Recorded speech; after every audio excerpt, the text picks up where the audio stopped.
حضرت عمر رضی اللہ تعالیٰ عنہ عید کے دن اپنے بیٹے کو پرانی قمیض آپ نے پہنے دیکھا تو رو پڑے۔ بیٹے نے کہا ابا جان آپ کس لیے روتے ہیں؟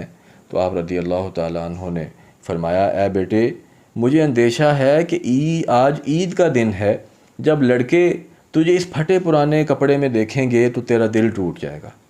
اب وہ بیٹے بھی ہماری طرح تو نہیں تھے نا، وہ پھر صحابہ کے بیٹے تھے۔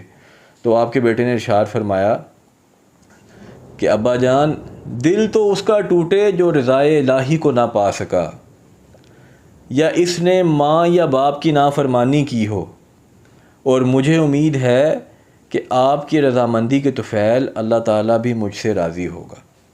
تو یہ سن کر حضرت عمر فاروق رضی اللہ تعالیٰ عنہ رو پڑے، بیٹے کو گلے لگایا اور اس کو دعا دی۔ تو بات کرنے کا مقصد یہ ہے کہ ایک مسلمان یا مومن کو یہاں پہ اس کا دل نہیں ٹوٹنا چاہیے کہ اس کو کپڑے نہیں ملے اچھے یا اچھی خوراک نہیں ملی۔